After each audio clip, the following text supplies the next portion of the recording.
What is up? New day, new task. Install the bunk windows.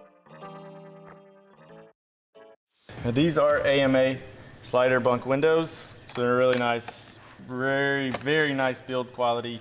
Like, I mean, you pay for what you get with these. I like the look of them. They're gonna match the look of the sliding door. These also are frameless. Now, they don't come with a template as well. So obviously this to here onto the other side is what fits in the metal. So I've got the width, the length. Now I just need to get the curve, make a template, bring it to the outside, obviously draw it out, and we'll go from there.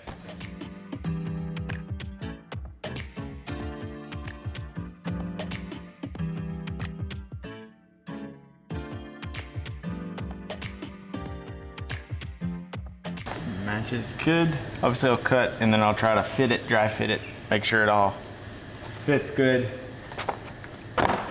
I will probably run a bunch of tape like on the van around the outside edge of this so that when I push this in and the adhesive wants to smush, I'm just gonna be able to pull that tape off so that the adhesive doesn't get all over the van.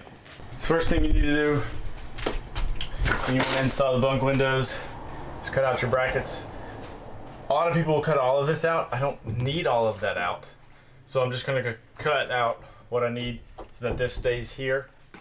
And I'll cut at the very top and I'll cut it down there.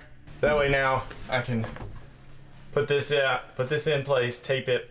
What I'll probably do is drill a hole through it, each spot, and then I'll leave the drill bit in the hole, and then I'll bring it around to the outside, put the holes over it. That way I know, hey, that's my exact spot.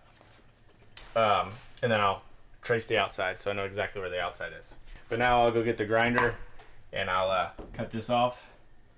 And be careful, obviously, because you don't want to go all the way through. But I'll cut these off and we'll be good to go.